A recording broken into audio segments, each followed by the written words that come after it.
pessoal, meu nome é Fabrício, trabalho na Bayer.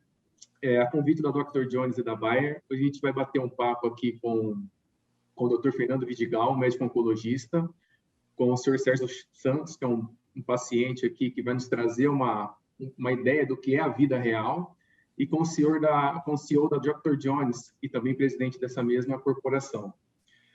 O objetivo aqui é a gente aproveitar esse momento do Novembro Azul para conscientizar as pessoas sobre a saúde do homem. E, para tanto, eu queria trazer um dado interessante aqui, que, por alguma razão, que depois o Dr. Fernando vai nos ajudar a entender, os homens morrem 7 anos mais precocemente do que as mulheres. Dr. Fernando, qual seria uma razão para a gente poder explicar esse fato? Bom, prazer estar aqui com vocês. Obrigado pelo convite, por essa oportunidade. Eu acho que o Novembro Azul é uma oportunidade incrível que a gente tem para falar para esse público que precisa tanto de informação, que são os homens, né? Você trouxe um dado interessante, né? Os homens vivem 7 anos a menos, em média, que as mulheres. As causas são estruturais, viu, Fabrício? E o problema começa cedo, né? Existe uma questão cultural, né? O homem aprendeu que ele não pode adoecer, que ele é o sexo forte, que ele não pode chorar, que ele não pode se cuidar. E tudo isso leva a uma série de problemas. As mulheres, quando elas iniciam a vida sexual na sua adolescência, elas já têm o seu médico, procuram o seu ginecologista, passam a ter uma referência. E o fato é que o homem não tem essa referência. Então, muito precocemente, a gente não discute com os nossos jovens a prevenção de doença sexualmente transmissível, a gente não discute prevenção do uso de cigarro, álcool, direção perigosa, uma série de aspectos que são fundamentais aí para essa faixa etária. E a coisa vai se acumulando, e aí nas faixas etárias de maior idade, a gente também não discute, por exemplo, prevenção de doença cardiovascular, a gente não discute atividade física, alimentação, uma série de aspectos que têm um impacto lá na frente, que é justamente que esses homens vão, infelizmente, adoecer mais. E a gente sabe que os homens procuram ajuda mais tardiamente, só quando estão realmente ali com alguma doença que está incomodando muito. E o fato é que, óbvio, isso vai ter um impacto no tempo de vida dos homens. Aí a gente acaba vivendo 7 anos a menos. O desafio que a gente tem é levar informação para essa população. Eu acho que são várias frentes aí que a gente pode trabalhar. Eu citei algumas delas, mas o fato é que realmente é uma realidade que a gente precisa mudar para que os homens possam, sim, viver mais tempo e desfrutar mais tempo ao lado aí das mulheres. Realmente, essa soma de fatores chega a ser catastrófica, né, no final do dia aqui. E Guilherme, Sérgio, ainda Dr. Fernando, quais seriam as causas e por que essa falta de cuidado ainda continua sendo um tabu para a maioria dos homens? Dr. Fernando já comentou super bem, assim, né? Acho que tem esse... Óbvio que eu acho que o homem está mudando muito, né? Mas ainda existe esse pensamento muito da invencibilidade, assim, né? Do homem ser o grande guerreiro, né? O chefe da família, o grande, né, conquistador que ninguém pode derrubar, assim. E tem um pouco... E que assim, olhando do nosso lado aqui, né? Que é uma marca de higiene e beleza, né? Que obviamente tá distante da saúde, da próstata, etc. Mas a gente consegue ver os mesmos paralelos de comportamento, né? E o que a gente percebe, assim, né? Quando a gente compara o comportamento das mulheres em relação à beleza versus o homem, assim, a diferença é impressionante e, obviamente, o mesmo se reflete em saúde, né? E, obviamente, falando de beleza, a gente acaba associando muito a uma coisa de puramente cosmética, né? Que vem da origem superficial, né? E pensa muito em maquiagem, mas eu acho que a nossa proposta de marca é cuidado de pele mesmo, não deixa de ser saúde, né? E o que eu acho que é interessante, pelo menos, é que a gente acredita e acho que a gente vem percebendo uma mudança nesse comportamento, né? Depois eu até quero devolver uma pergunta para o Dr. Fernando, mas a gente começa a ver uma diferença muito grande entre as gerações, né? E aí, obviamente, quando a gente está falando de câncer de próstata, é uma coisa que, obviamente, vem com a idade mais avançada, né? Talvez não é uma preocupação do homem ainda como jovem, mas em relação à beleza, à higiene em geral, né? O cuidados com o visual, a gente começa a perceber que o jovem hoje ele está muito mais engajado, muito mais preocupado, muito mais interessado em se cuidar. E aí eu acho que é uma mudança comportamental, né? Eu acho que talvez preconceitos que estão caindo, né? Preconceitos antigos, né? Eu acho que quando a gente conversa com homens mais velhos, a gente é muito visível, muito fácil perceber o preconceito que existia no passado, e como está mudando a geração mais jovem.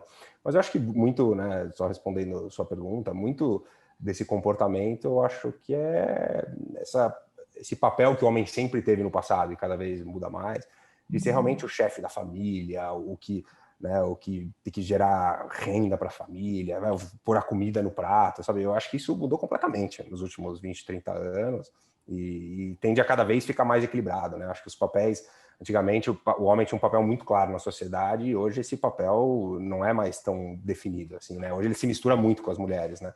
Isso se reflete em dezenas de outras categorias, saúde é uma delas. Parece que esse arquétipo de super-herói acaba se reverberando da saúde para os cuidados estéticos também, né? Fica uma coisa bem nítida essa ligação. Sérgio, você quer colocar o seu ponto de vista aqui para deixar mais rico esse debate? Sim, na realidade eu concordo com o Dr. Fernando, com o Guilherme. O que nós estamos vivendo hoje, nesse atual momento do tempo, é uma desconstrução dos paradigmas que a gente viveu no passado. Os nossos avós, os nossos pais. Eu sou um homem de 47 anos hoje, mas eu adoeci com 42, 43 anos. Então, para mim foi uma novidade, né? Mas essa desconstrução que hoje nós estamos vivendo, esse impacto, né, de gerações, ele tem favorecido para que esse tipo de assunto chegue mais claro aos ouvidos e às mentes dos novos homens que estão engajando hoje na sociedade, né? É mais fácil, tá mais acessível a informação hoje. Legal, acho que o choque de geração ele favoreceu bastante também. Vou só complementar aí tudo que já foi dito. Eu acho que saúde, autocuidado e cultura tem tudo a ver, né? Essa mudança aí que o Sérgio acabou de citar, essa mudança de paradigma, a maneira da gente se enxergar e enxergar a sua própria saúde, a sua beleza, o seu autocuidado, eu acho que tem tudo a ver. Eu não vejo nenhum problema. Qual o problema de você usar um shampoo adequado para o seu couro cabeludo? Não tem nenhum problema, isso é fantástico, né? Esse é um ganho aí que a gente vem tendo enquanto sociedade, e essa evolução do homem ela é muito importante, porque o homem que se enxerga de uma maneira melhor, que ele tem um autocuidado, que ele tem uma preocupação com a sua beleza, certamente, eu me arrisco a dizer isso, certamente ele cuida mais da sua saúde. Ao cuidar mais da sua saúde, ele adoece menos, obviamente ele vai ter mais qualidade de vida e mais tempo de vida. Então, eu acho que é uma série de acontecimentos, de mudanças aí que vão culminar lá na frente com uma melhora em relação à saúde do homem. A gente vê isso com bons olhos, a gente tem uma expectativa muito grande que essa sensibilização aí masculina ela possa trazer bons frutos aí do ponto de vista da saúde, pensando que saúde é muito mais do que ausência de doença. Saúde remete à qualidade de vida, saúde remete à maneira como você se enxerga, a maneira como você se relaciona com as pessoas, e tudo isso, obviamente, amplia esse conceito e faz com que a gente tenha aqui, nesse momento, por exemplo, estar aqui colocando a Bayer e a Dr. Jones para estar no mesmo palco para discutir esse assunto que é tão importante. Bacana. Nós trouxemos alguns números aqui no começo da conversa, né, que o homem, infelizmente, tende a morrer, em média, 7 anos mais jovem do que as mulheres. Voltando a falar um pouco de números, né, a gente sabe que o câncer de próstata é o câncer mais incidente, a segunda maior causa de câncer no homem, né, sendo 29% de todas as causas de câncer do mesmo. E as estimativas do INCA estão prevendo em cerca de 65 mil novos casos de câncer de próstata por ano, novos casos aparecendo. E como, doutor Fernando, você vê como a gente pode lidar com essa realidade tão impactante no nosso país? Bom, você trouxe os números aí, não precisa nem citar, né? O câncer de próstata é uma pandemia, né? A gente está vivendo essa pandemia, mas o câncer de próstata há muito tempo é uma pandemia, e com envelhecimento populacional, e é importante destacar que a idade é o principal fator de risco para o câncer de próstata, apesar do Sérgio ter contrariado esses números aí, mas ainda a idade é o principal fator de risco. A gente vai ter que lidar e vai ter que encarar o câncer de próstata de uma maneira diferente. Então, aí a gente tem basicamente 3 campos de atuação. A gente precisa falar de prevenção de câncer de próstata, tá bom? Quando a gente fala de prevenção, isso está muito ligado a estilo de vida. A gente sabe que o estilo de vida tem um impacto muito grande no processo de adoecimento, tá?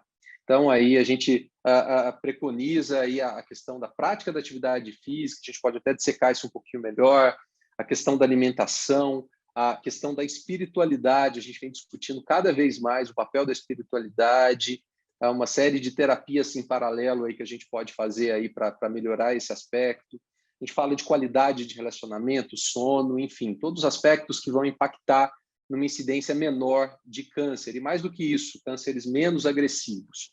Em relação à detecção precoce do câncer de próstata, eu acho que a gente precisa destacar muito uma população de risco, que são aqueles pacientes a partir dos 45 anos que têm uma história familiar positiva, pacientes que têm aí parentes de primeiro grau que tiveram a doença. É muito importante que esses pacientes iniciem, sim, um programa de detecção precoce com PSA, com acompanhamento com urologista.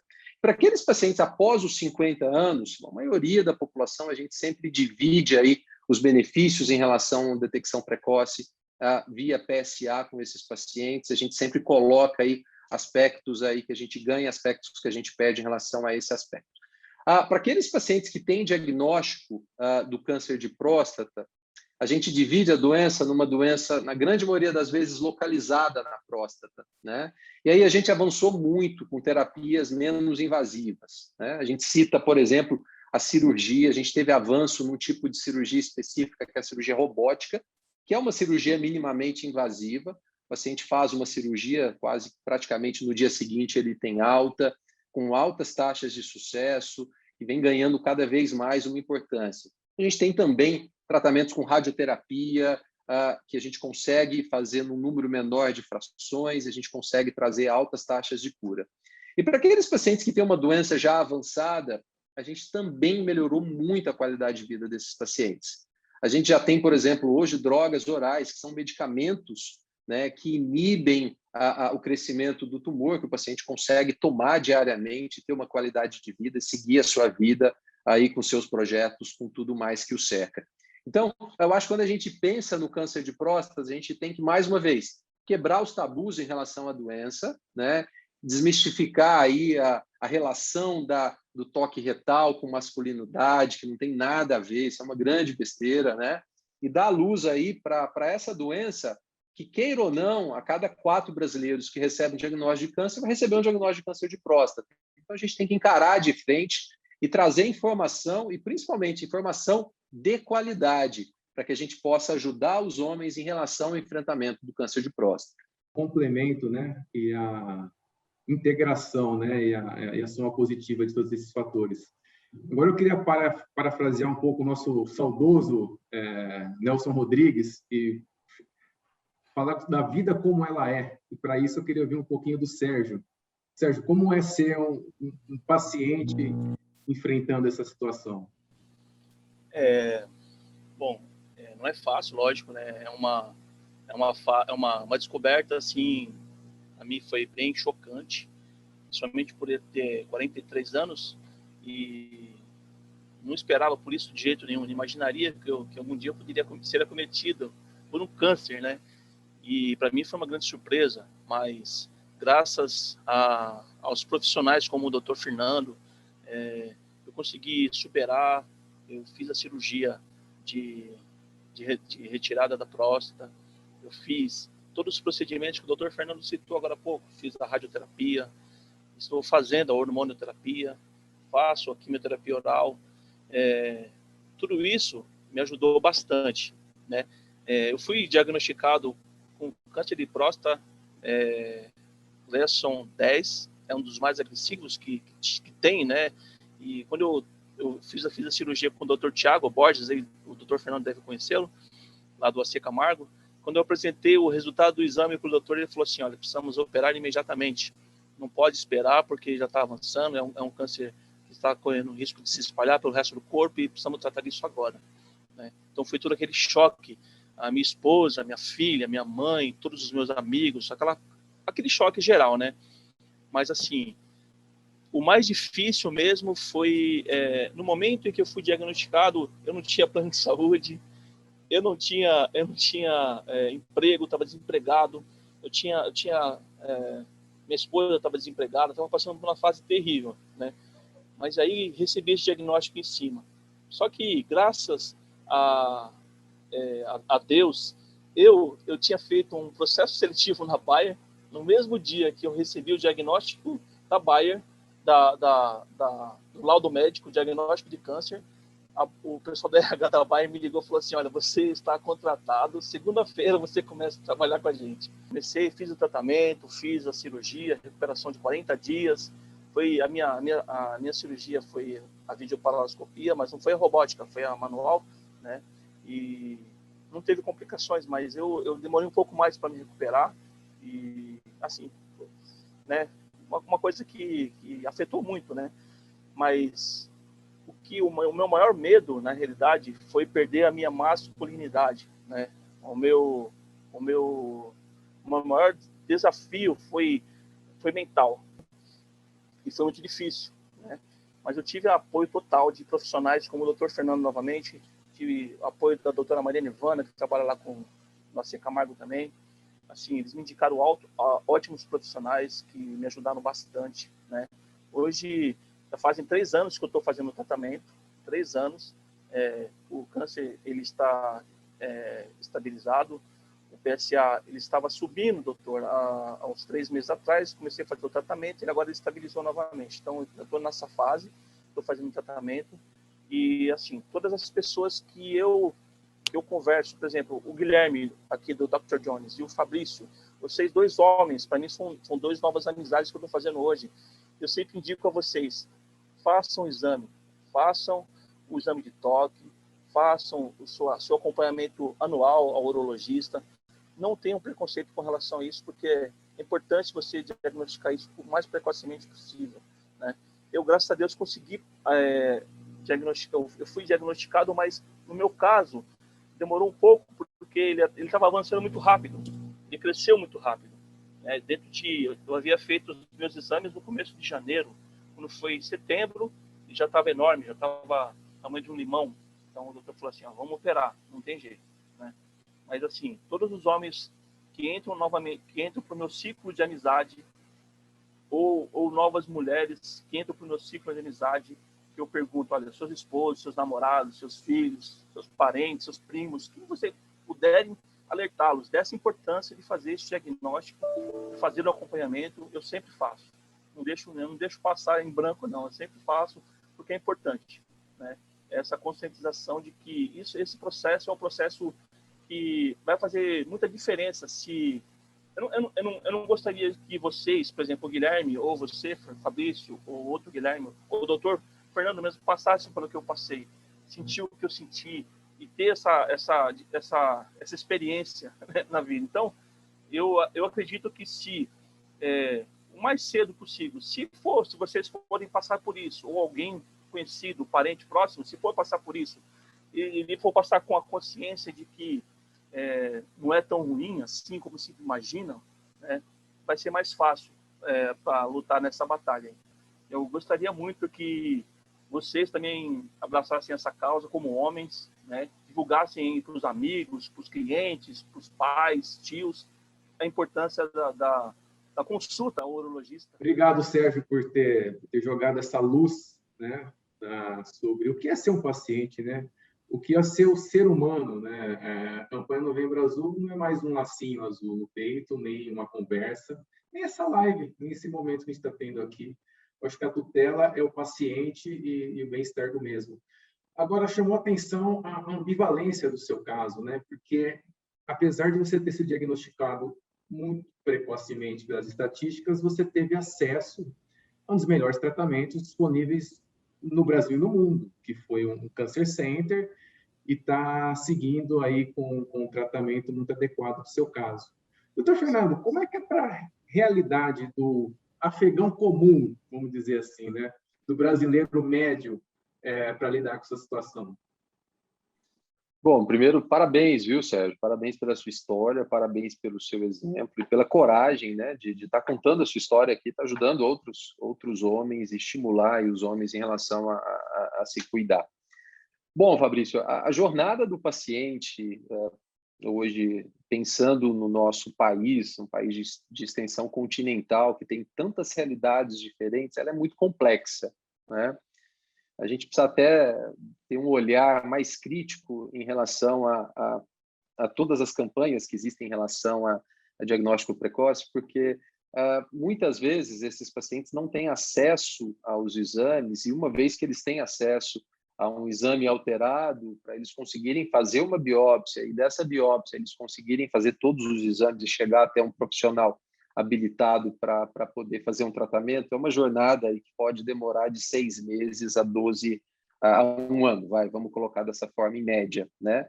E a gente sabe que, em se tratando de câncer, tempo é muito importante, né? O câncer, a característica essencial do câncer são células que se replicam numa velocidade acima do habitual. Então, o câncer está à frente do tempo, eu vou usar esse termo aqui, né?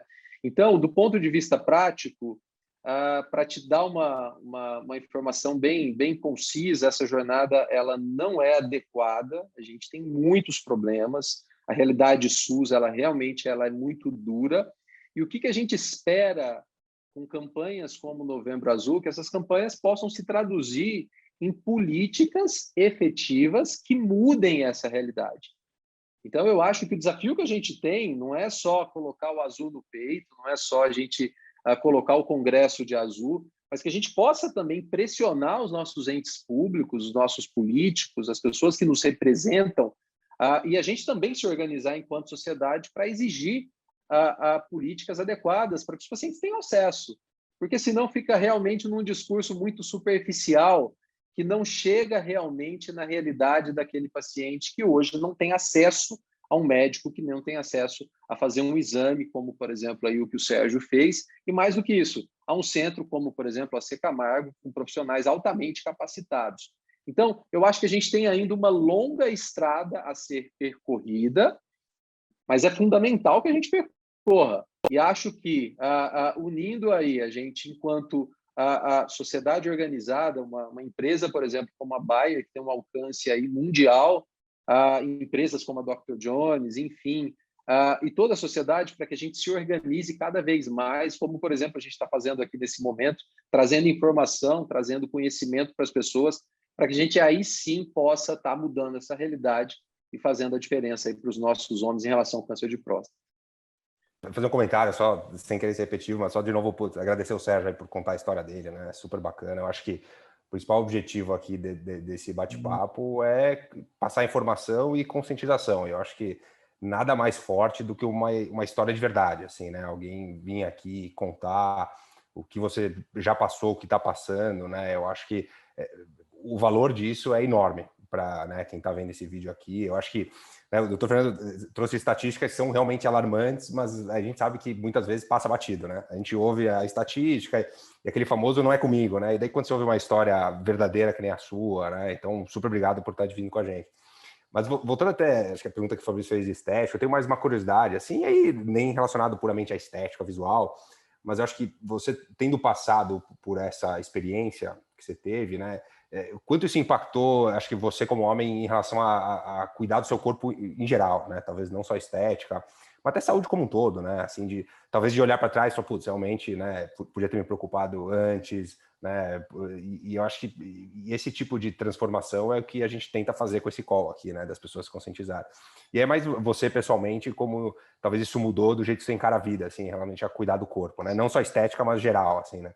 Sim, realmente mudou completamente. Eu tive uma mudança de vida, né? Eu tive que mudar não só de estilo de vida, mas radicalmente eu tive que mudar de todas as formas, né? Então eu tive que me adaptar à minha nova realidade, eu tive que mudar a minha opinião durante o processo ali que a gente ia fazer a rádio, né? Então tem uma sala de espera e vai chegando as pessoas para fazer o processo de rádio, né?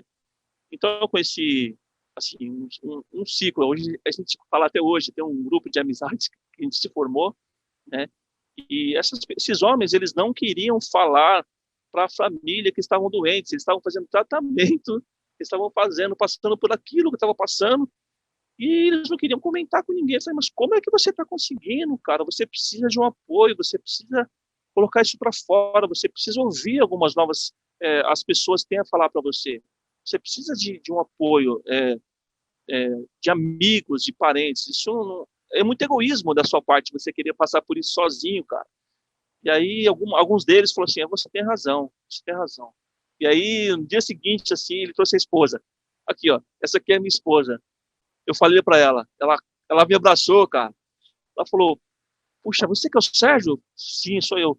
Ele não queria me falar. Ele não queria falar para mim que tava doente, você acredita? Mas ele falou que conversou com você e veio aqui, e agora está aqui, ó, comigo. Não, eu vou ajudar ele vai estar aqui, ele vai, sabe? Assim, foi muito legal. Então, isso acontece com grande, tem muito mais pessoas passando por isso do que a gente imagina, né? Eu fui um privilegiado, confesso que tive todo o privilégio, estou tendo um excelente privilégio de ter passado por um excelente centro oncológico, ter acesso aos melhores tratamentos que hoje tem disponível no mundo, e realmente a conscientização dos nossos líderes seria fundamental para a gente conseguir levar isso mais adiante, né? Agora, voltando lá, Guilherme, assim, eu realmente, cara, eu mudei de vida, eu agora sou uma nova pessoa, eu tenho outro comportamento com a minha família, com a minha filha, com o meu cachorro, com a minha esposa, com a minha mãe, né? As pessoas me veem e falam, mas você está muito bem, você está ótimo, você tá realmente passando por isso? Eu falei, sim, eu estou passando por isso. Mas como você está passando por isso? Olha, porque eu fui um privilegiado, eu tive acesso a um dos melhores tratamentos que existe hoje disponível, a um dos melhores centros oncológicos que existe disponível. Então, eu fui privilegiado, mas nem sempre todo mundo que está passando por isso vai ter essa fisionomia, essa aparência, tá bom? Eu sou uma fora da curva, eu costumo dizer assim, né?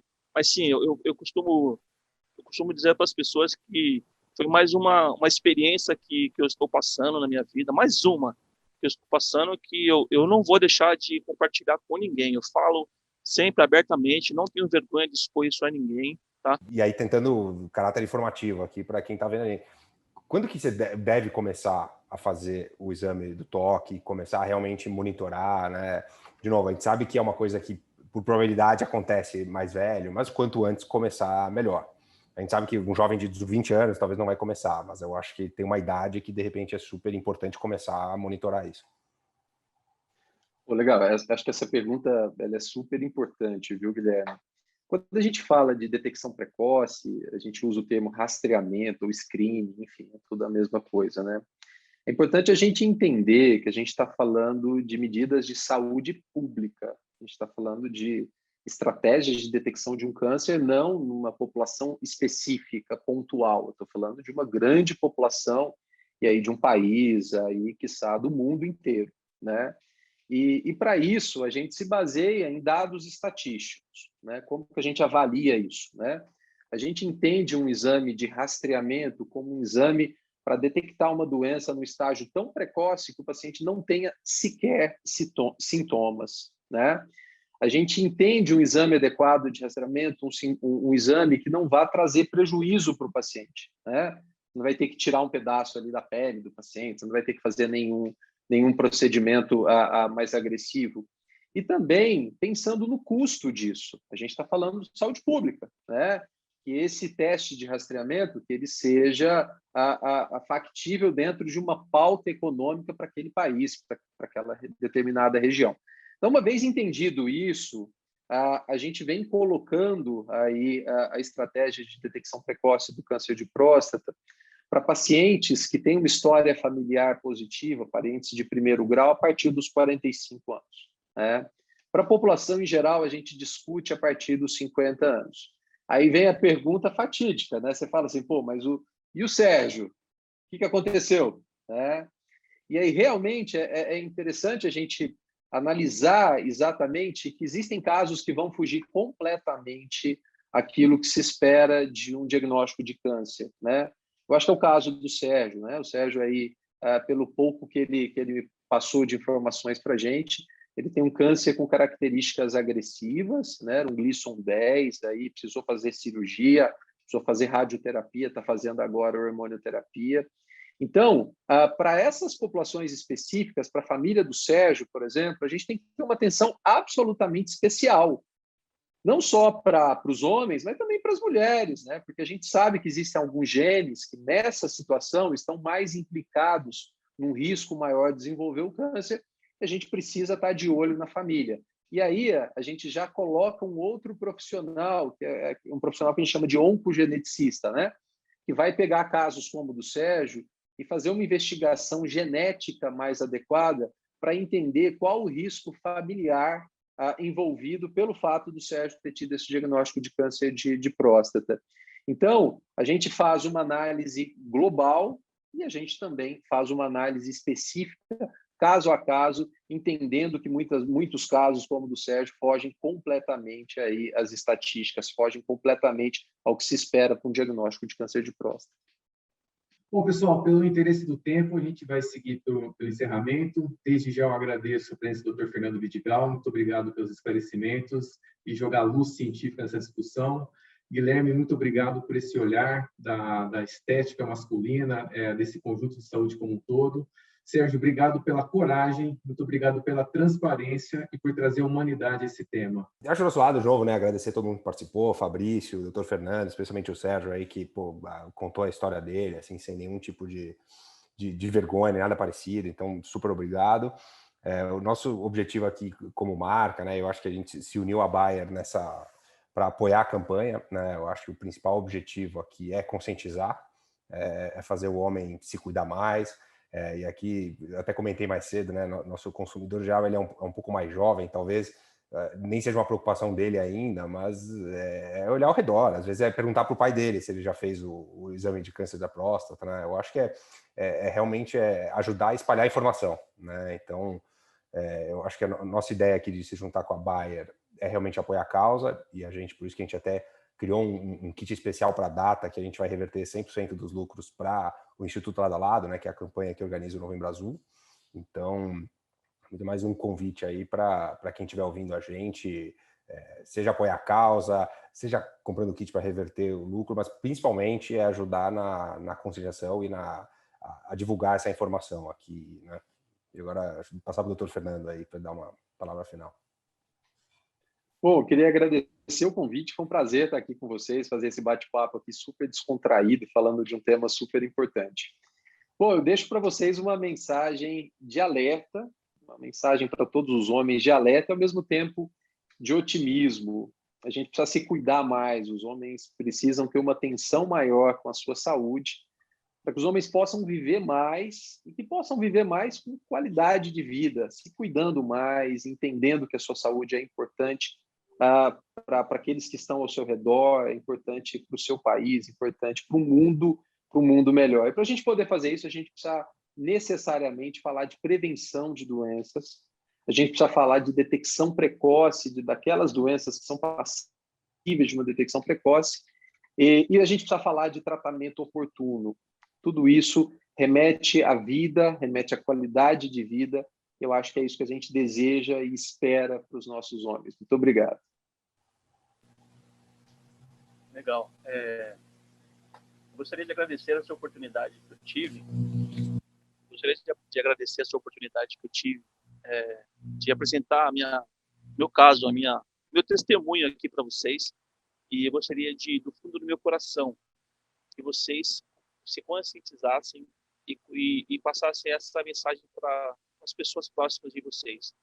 Os homens que realmente vocês amam, as pessoas que realmente fazem parte da vida de vocês, seus amigos, seus parentes, seus pais, de que eu não desejo para eles o que eu estou passando, que eles se cuidem, que eles vão ao urologista e façam exames, façam a prevenção, que é importante mesmo. Essa mensagem é muito importante.